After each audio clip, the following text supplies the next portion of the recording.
Okay, so this video is going to be an interesting one. A lot more talking, unfortunately, but fortunately, it's a good subject that we're going to talk about, and that is finishing music.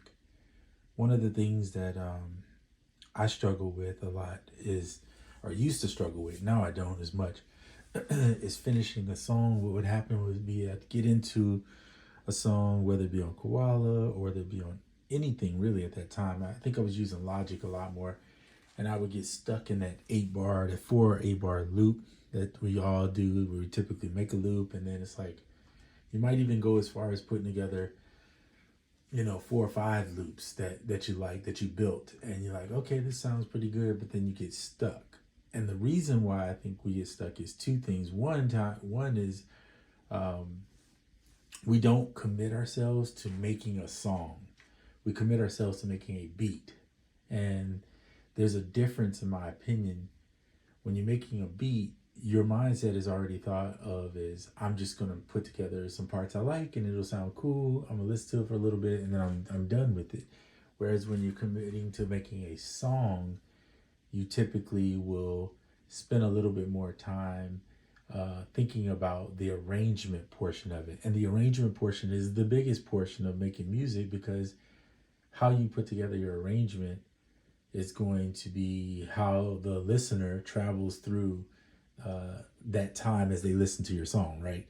Because if you just give somebody a beat where it's just 4 bars and it's just the same repetitive stuff, they're only going to listen so long before their ear gets fatigued and they get tired of hearing it, right? That's the typical way, and especially when you're doing instrumentals and there's no vocals to it.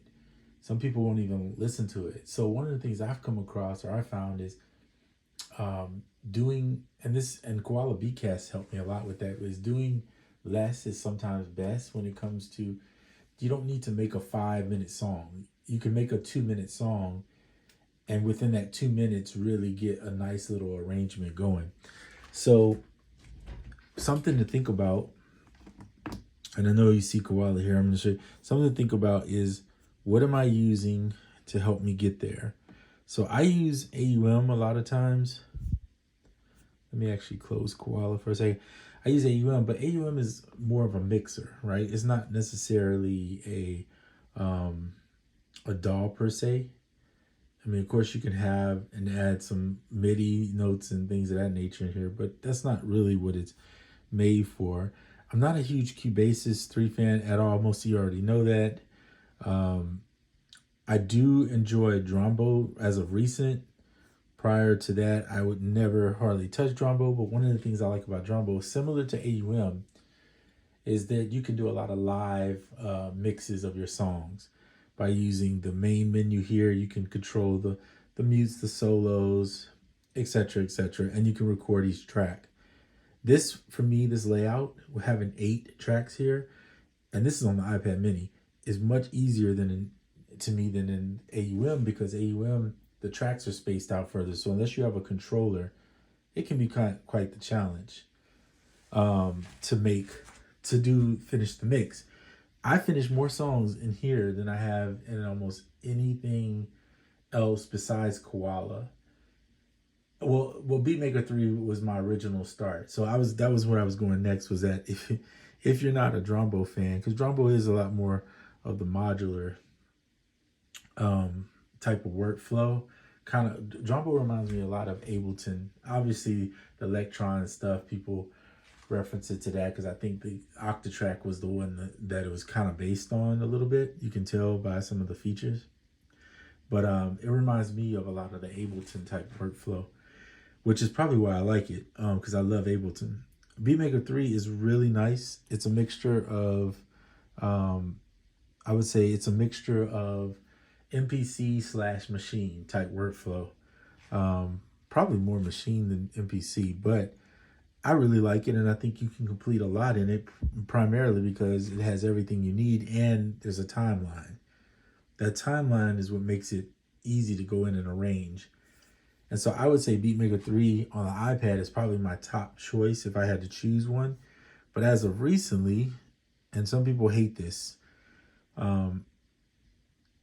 Logic Pro, which I used for years from Logic 8, is now on iOS. Now, is it the full version where there's missing parts for sure, and there's some updates they need to do to get it up to par. But it's still better than anything else iOS has had, in my opinion. Some people might argue and say, well, Cubase is really good. Cubase is okay, but it's missing a lot more, and it's been out way longer than Logic on iOS. So iOS Logic is supersedes it, in my opinion. And there's workflows in here that you can create um, that are easy to jump into. I actually have one of my own, which I typically use. You can see I have kick, snare, hat. I'll put them on separate instances by using the quick sampler, which looks like this. Touch here. You can see it's right here. So quick sampler offers you the ability to do your one shots, your classic. Very similar thing with the Ableton's Simpler, right? It's very similar to Ableton's Simpler, which you can do the same type of workflow. So I think, in my opinion, if I had to choose one right now, I'm going to stick with Koala just because of I get irritated with some of the things that this doesn't do. But this is still the best choice to me, hands down. And Beatmaker 3 is right there, number 2, for sure. It has to be number 2 in my workflow just because I think you have much more of a complete system where you could just jump in and do it.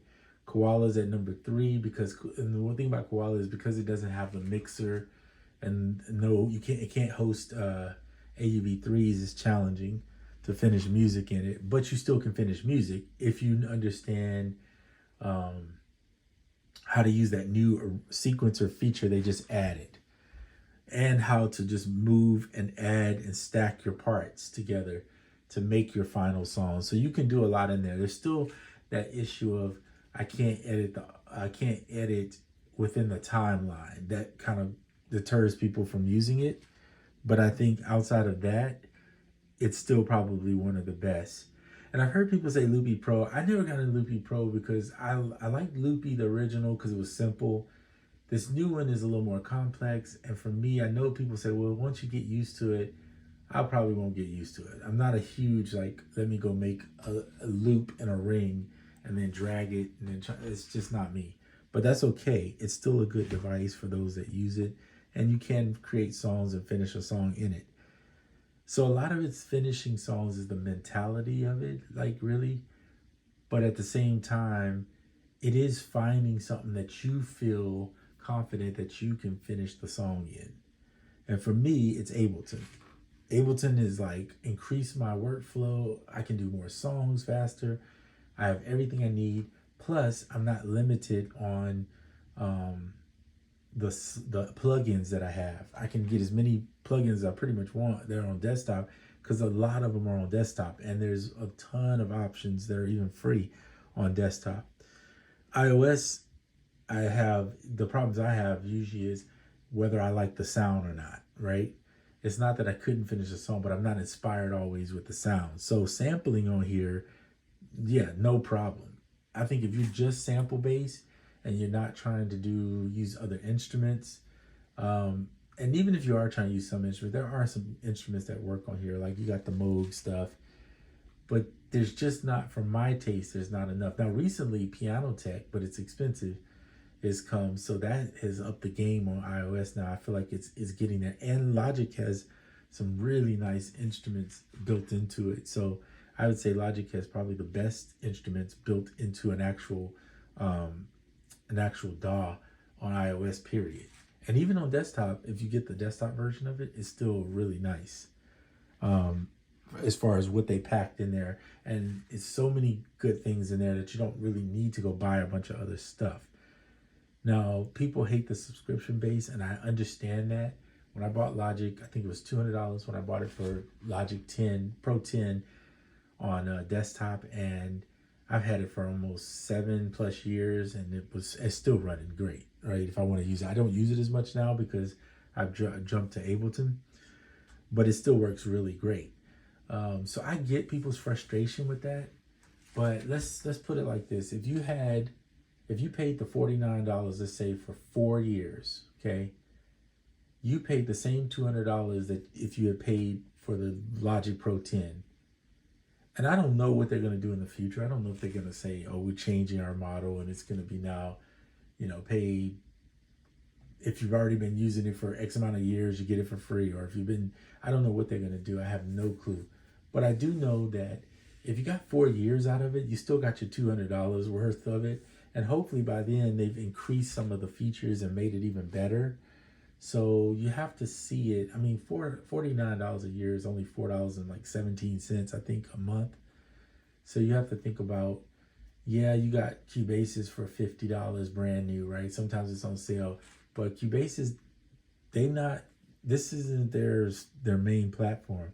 Their main platform is desktop, and they're just giving you some really basic, that's why I call it Cubasic, because they're giving you some real basic generic stuff. They don't have the best sounds in there, and they're not Apple by far. They're not even close to Apple in general as far as abilities and teams and all that. Some of this is that I'm saying is factual. Some of it is based on my observations. So everybody's gonna have their opinion. And if you love Cubasis, there's nothing wrong with that. It's just that's my take on what it is. Okay, so finishing music, getting back to the subject here. So for me, it's about finding what helps you to finish. So when I had hardware, I don't have the SP anymore. I got rid of it. Though I still love the SP, I never finished songs in that thing. It was always put together a 4 or 8 bar beat, and then I would just leave it there and I would walk away from it. And I never felt fulfilled as far as finishing music. So to me, those type of devices can be fun to create on, but they're not fun to finish on. And it's not that you can't, it's just for my personal taste, I just don't finish anything on. The same thing is true with MPC. It's not that the MPC isn't fun. It's actually fun to create on, and probably one of the best piece of hardware as far as workflow that's out. And I'm not about to get into that whole thing with the compressor, or not compressors, converters and etc. That's sound is very subjective, and some people might like that and some people don't. So I'm not getting involved in that. But I will say this with regards to workflow, it is one of the best machines that's out. And it's very much, I know people don't like when you say a computer in a box, but it really is. It's really a computer. It's almost like you could say it's an iPad in a box, because it's very much touch friendly. And it has the ability, I think it runs on Linux, and it has the ability to do a lot of the things that the iPad does, and a few things that the desktop can do. So yeah, I would say that is one of the best devices out. But again, when I had it, I didn't finish music in it. It wasn't until I drifted back to the DAW. And I know there are a lot of MPC users that don't even arrange songs in song mode on there. They just send their stuff to the DAW, and they finish in a DAW anyway. So for me, I was like, well, unless I'm going to record out the back of this machine, and I don't have all the extra stuff I would have to buy a bunch of stuff to try to make it sound really good. For me, it's like I can just take the same quality sounds, throw it in desktop, and make the song and finish the song. Plus on desktop, I have more plugins. I have all the plugins from MPC for the most part, but I don't like most of them. As far as like, they're okay for in the box. They're quality for in the box. If that's all you have and you're working within the box, they'll do the job. They sound pretty good. You got to doctor them up a little bit, but they sound okay. But I would never want to use them. Most of the time I was like, well, give me Spectrasonics, which is like Omnisphere, that type of stuff. Give me something that's got a lot more depth to it. Now, if I had an Integra 7, Roland Integra 7, that might be different. I might feel a little bit different, because then I could just record straight into something with that thing, and that thing sounds amazing. But anyway, that's getting off subject. We're talking about finishing songs. So find what works for you. Don't just listen to me or one or two YouTubers or whatever. Listen to yourself, in the sense of what makes you finish. What is the last device or thing that you've used that you actually finished a song? whatever that thing is, that's the thing you want to use. Because if it's iPad, so be it. Then work on the iPad. If it's BeatMaker 3, use BeatMaker 3. If it's Ableton and desktop, use Ableton and desktop. And everything else can be a helper along the way to get you to that thing. But go back to whatever makes you finish your work. And for me, it's definitely Ableton. And I love it. Now, when I'm on desktop and I try Logic, even though I use it for years since Logic 8, I cannot finish a song for some reason when I get in there. I just don't. And it's not that the DAW isn't complete. It's a complete DAW. It's just for some reason I don't enjoy working in that DAW. But Ableton changed my thoughts. And what's funny about Ableton too is, like, I don't even have to have a piece of hardware, and I'll get on it and I'm just like, man, I actually feel like doing the whole thing. And one feature on it that I've shown in other videos that helps me too is the actual MacBook with the actual key bed on the MacBook works great for playing in notes. So I can play a melody in, or play whatever in, a bass line in, and it actually does a great job, in my opinion, on letting me do that. And so I don't even need, even if I didn't have the keyboard, I could do it without the keyboard. I could do it without a drum machine. And I think Fruity Loops, I know people don't like me say Fruity Loops, but I was on Fruity Loops when it very first came out back in the day. Now they call it FL Studio. But FL Studio has the same vibe for a lot of the young cats that be making music, and they be doing some amazing stuff with that. I'm not as good in that one, and for some reason it doesn't appeal to me as much. I've tried the free version, and but if that's what makes you work, like if you're a person who likes to draw in, I know for a fact the MIDI note drawing in FL Studio is probably one of the best. It's probably one of the top notch as far as working in a DAW, if you're the kind of person who draws in your notes for everything, like you draw in chords and etc. etc. So if that works for you, get on it. Now you can draw in Ableton, by the way. All you gotta do is hit the B button on the key bed, and it pulls up a pencil, and you can adjust the notes how you want and whatever. You can do that. Some people still don't like it. I get it. It's not for you, and that's okay. I don't draw in a lot of notes. I'd rather play them on the actual key bed and then come back and adjust if I need to, if I'm using MIDI.